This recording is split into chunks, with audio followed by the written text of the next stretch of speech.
L'invité du jour en cette période de l'Avent, puisque nous sommes à quelques encablures de ces fêtes de Noël, ce sont les maires, et en l'occurrence Miramas, où nous nous trouvons. Vous le découvrez à mes côtés par notre vidéo, bien sûr. C'est le maire de Miramas, monsieur Frédéric Vigouroux, que je tiens à saluer. Bonjour, monsieur le maire. Bonjour.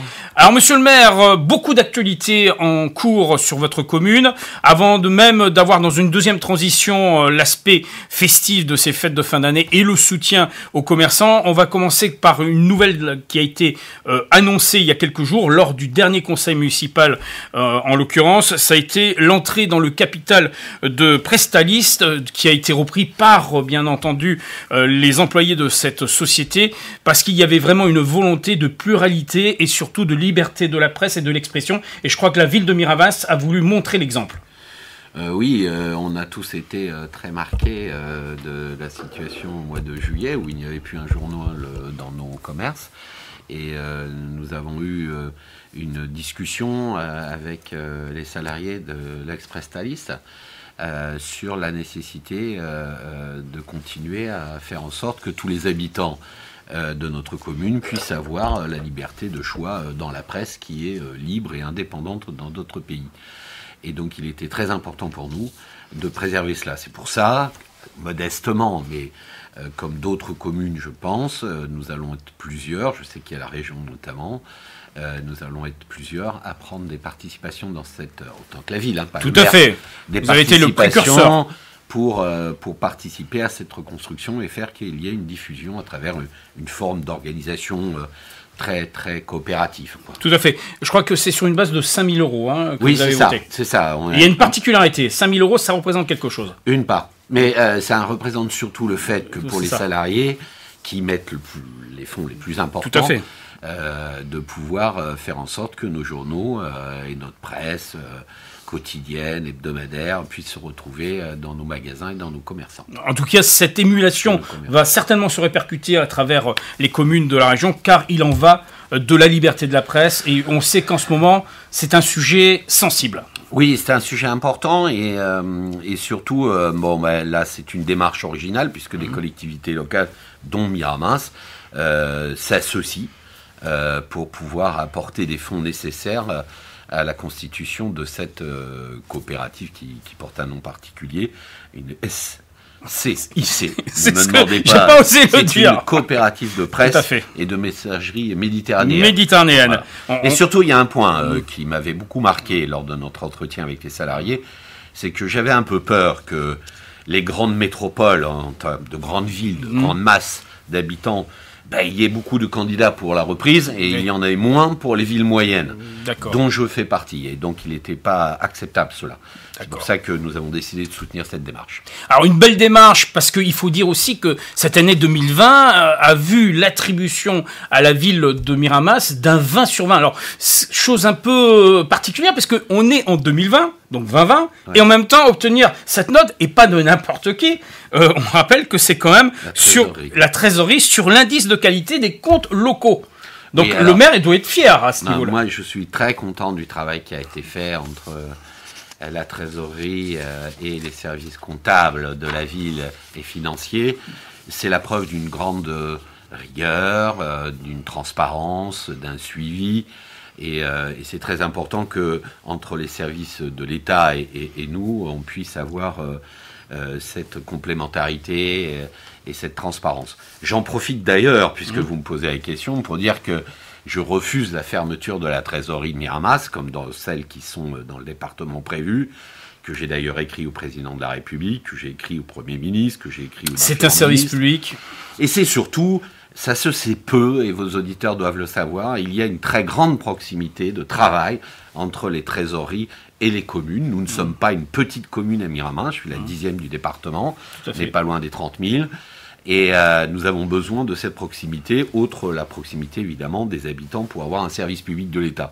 Et donc moi je suis très en colère sur cette fermeture que je n'accepte pas, je l'ai dit d'ailleurs lors de mon entretien avec le directeur, et je souhaite vraiment qu'il y ait un maintien du service public. Donc oui, très content du 20 sur 20 pour mes services, de la même, mais pas content du tout sur le fait qu'on voudrait me retirer et de faire en sorte que finalement la plupart des services partent ailleurs. Vous allez être très attentif en tout cas à la poursuite de là, je me bats parce que c'est pour le 1er janvier, donc il me reste encore un mois. Moi, je sais ce que je dois faire pour Noël, donc je dois me battre et je suis en train de le faire avec, y compris l'Union des maires, j'ai eu son président, et tous les collègues et les parlementaires qui doivent se mettre en route maintenant pour défendre leur territoire. En tout cas, on va être très attentif et on aura peut-être l'occasion d'annoncer une bonne nouvelle pour les fêtes. Mais on espère. On espère. Hein.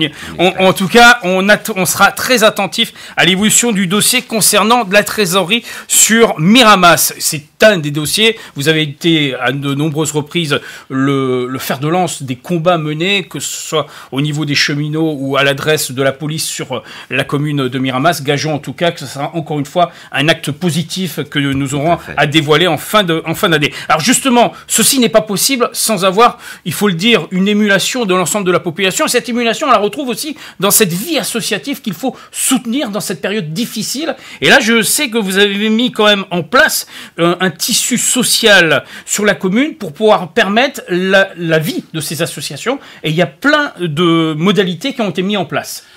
Oui, c'est vrai que ces associations ont beaucoup souffert, et à travers eux, tous leurs adhérents, c'est-à-dire la population. Difficulté de se réunir. Exactement. Et donc il fallait trouver des formes originales. C'est un peu ce qu'on va faire tout à l'heure sur Noël.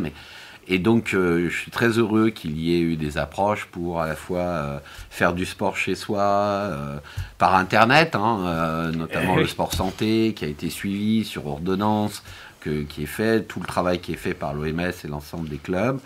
Et puis, il y a énormément de choses qui ont été faites avec des Zooms, d'expliquer dans les associations comment fonctionne Zoom, les logiciels. Alors, je pourrais faire ces formations tellement chacun sait que je suis un peu nul sur ces opérations. Vous commencez à connaître. Plus lucide dans la vie.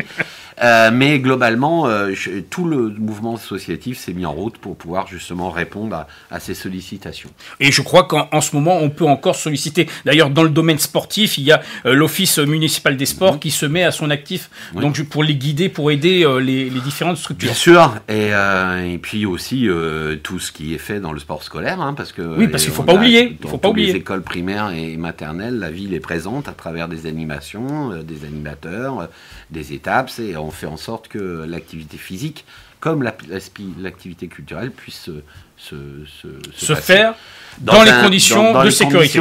Mais je sais que les gens qui ont pu suivre et qui en avaient besoin, et puis même chez moi, je vois que le matin, on va sur des sites internet et on fait de la gym. Bon, c'est pas moi, mais ma femme, et tout le monde s'est adapté. Mais on a tellement hâte de se retrouver. Tout à fait. Et je pense que ça sera le cas après le 25 janvier. Tout à fait. On aura l'occasion d'y revenir là-dessus. Mais c'est la transition parfaite pour parler de l'Office municipal des sports, du sport, parce que Miramas est une des capitales du sport en France, avec toutes les structures qui existent sur la ville. Et on a eu l'obligeance d'avoir accueilli, il y a quelques jours à peine, 2 grandes stars du sport. Et là, je pense que ça mérite un coup de chapeau. Oui, alors la ville a été retenue comme site olympique, donc de préparation. Donc, ça aussi, il faut le rappeler.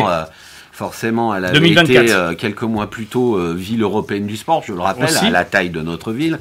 Il y a un très très gros travail qui est fait par la ville, par les associations sportives bien sûr, et les infrastructures, et nous avons pu bosser pour l'émergence de bâtiments, d'organisations qui permettent à des athlètes de haut niveau d'arriver.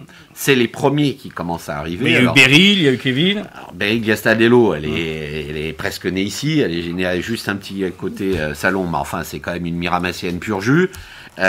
Qui, sa maman est aussi parmi nos habitants, et donc elle vient souvent ici, elle s'entraîne évidemment.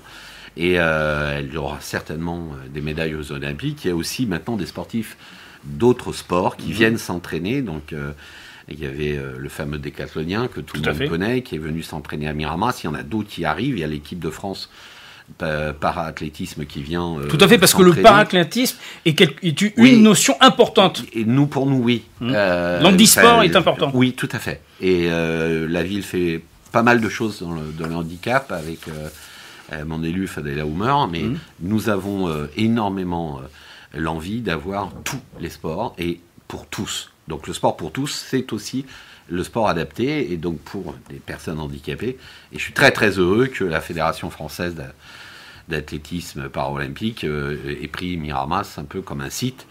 Et nous allons faire en sorte de bien les accueillir pour qu'ils soient tous en pleine forme, qu'ils soient heureux d'être chez nous et qu'ils puissent à Tokyo, non c'est Tokyo oui. C'est Tokyo 2024. 2024. Non, c'est Tokyo 2021 et 2024, c'est 2024. L'objectif des villages sportifs qui vont... Donc la ville est en train de continuer d'investir dans le milieu sportif. Je rappelle toujours, il y a le sport bien sûr, puis il y a l'économie du sport et on travaille énormément sur la formation des métiers du sport, sur les entreprises liées à l'économie du sport et tout ça crée une bulle sur laquelle le Miramas s'est engagé et effectivement on a un peu d'avance et nous allons accueillir des délégations étrangères et françaises et nous nous en réjouissons. On peut dire que pour 2021, Miramas sera une ville ouverte à tous les sportifs. Ah oui, vraiment. Donc n'hésitez pas, on lance l'appel. Et les échos, c'est que d'abord la Provence, bien sûr, très agréable. Tout à fait. Et puis il y a une concentration de bâtiments sportifs, la piscine, l'athlétisme, tout ce qu'il y a dans un même lieu est très proche. Donc évidemment, ça intéresse beaucoup les athlètes. Alors justement, là, je fais une aparté. Vous êtes beaucoup battu ces derniers jours pour un amendement concernant sur une loi d'accélération de simplification de l'action publique. C'est ainsi qu'on le nomme. C'est la SAP. Et vous êtes satisfait, en tout cas en partie, de ce que l'État a décidé par rapport à cet aspect, parce que ça concerne encore le sport, mais le sport en entreprise. Alors, on a développé depuis de nombreuses années un travail qui est fait avec Cap Sport autour du sport en entreprise, c'est-à-dire entre midi et deux. Bien sûr, dans l'accompagnement des salariés. Le sport est une bonne cohésion en termes de management, mais c'est aussi une bonne chose sur le plan physique. Je pense notamment à ceux qui font de l'activité et pour ceux qui sont dans les bureaux. Et il y avait une fiscalité qui est toujours une fiscalité précise dans les entreprises, c'est-à-dire qu'en fait, c'était des avantages qui étaient donnés aux salariés dans un CSE d'entreprise. Et là, on a vu arriver subrepticement le fait que finalement, ça soit arrangé en avantage en nature, c'est-à-dire en clair, en fiscalisant. Ouais. Si on fiscalise le sport en entreprise... Il n'y aura pas de pratique. Ah ben c'est fini. Donc je ne comprenais pas comment ce pays qui veut être l'organisateur de nouveaux Jeux Olympiques, nouvelles formules, développement durable, tout à fait. Que Objectif le 2024. sport soit partout, dans les entreprises, à l'école, etc. Troisième âge et santé. Je ne comprenais pas comment on allait lui couper une jambe avant même de démarrer le 100 mètres. Donc j'ai fait partie de ceux qui ont bougé très vite en interpellant le législateur et le gouvernement pour lui dire « Mais non, surtout ne faites pas ça. On a besoin de sport en entreprise. Si vous le remettez, le sport en entreprise, comme avantage en nature, ça sera fiscalisé, les gens n'iront plus. » Donc il faut être attentif à tout. Et je les remercie. Je remercie le gouvernement d'avoir entendu ces messages, par de grands noms et par des plus petits noms comme moi, mais qui ont permis quand même de faire valoir qu'il y avait quand même une contradiction majeure, notamment la ministre des Sports. Donc j'espère que toute cette affaire va bien se régler et qu'on n'ait pas de mauvaises idées entre Noël et jour de l'an. De revenir en arrière. Il faut toujours être vigilant. Faut être toujours vigilant. Alors, quels que soient les gouvernements. On est tout à fait d'accord, monsieur le maire. Alors, enfin, une chose importante, c'est que il y avait le forum du sport en entreprise qui était prévu initialement, là, il y a quelques jours à peine. C'était le 27 novembre, me semble-t-il. Oui. Et donc, c'est reporté au mois de février, me semble-t-il. Bah oui, parce que ça nous paraissait difficile. C'est toujours la même chose. Bon, tout le monde connaît la Covid. Hein. Ah oui. Donc, il était difficile, étant donné qu'il y avait énormément de monde qui voulait s'inscrire. Et le présentiel est quand même quelque chose d'important dans le domaine du sport. Le distanciel, c'est un peu plus compliqué. Tout à fait, surtout dans le sport collectif. Oui, puis bon, c'est bien le distanciel. On s'est maintenant tous modernisés, on le fait, c'est très bien, ça peut nous éviter d'aller à Marseille en voiture, par exemple, ou en train, c'est mieux. Mais le présentiel, c'est quand même quelque chose qui est d'ailleurs la preuve. Vous ne portez pas de masque, vous parlez beaucoup. Moi, j'en porte un pour vous protéger. Voilà, vous me protégez, monsieur le maire. Mais c'est bien le présentiel. On s'est mutualisé. On le fera en février. Voilà, on aura l'occasion en tout cas d'y revenir. Monsieur le maire, si vous me permettez, on va se donner rendez-vous dans une semaine, ça sera mercredi prochain, où on parlera justement des commerçants, on parlera de l'action que vous avez entreprise à l'adresse du commerce, des PME, PMI, et au-delà de Noël, avec bien sûr ces fêtes qui s'annoncent. Dernier petit point quand même, ce week-end arrive le Téléthon. Le Téléthon aura une formule un peu particulière. Malheureusement, le Téléthon de Miramas, c'est d'abord de 300, 400, 500, 600 personnes qui sont des bénévoles et qui travaillent en permanence dessus. C'est une vraie tradition associative. Il a fallu faire des choix avec les organisateurs. On ne pouvait pas refaire des activités avec beaucoup de monde comme on était capable de le faire. Et donc, on a pris des dispositions. Et la ville va participer financièrement au Téléthon. Ils vont être sur avenue du Général de Gaulle sur une plage horaire plus longue. C'est plus de la donation. Il n'y aura pas d'activité. Ça sera symbolique. Oui, mais le but du jeu, c'est que le Téléthon, qui est une vraie institution chez nous, puisse perdurer dans le temps. Et il fallait cette fois-ci, finalement, se réorganiser. S'adapter. Se réinventer. Tout à fait. Bon, on aura l'occasion en tout cas de vous dévoiler ce programme. Vous pouvez le retrouver d'ailleurs sur le site internet de la ville de Miramas, sur la page Facebook aussi. Donc n'hésitez pas, tous les réseaux sociaux auront l'obligeance de vous donner bien sûr ces informations. Donc rendez-vous à la semaine prochaine, monsieur le maire. Avec plaisir. C'est ainsi que nous clôturons l'invité du jour. Donc comme promis avec monsieur Frédéric Vigouroux, on vous donne rendez-vous dès mercredi prochain pour parler économie, pour parler également de ces fêtes de fin d'année et des actions entreprises par la ville de Miramas.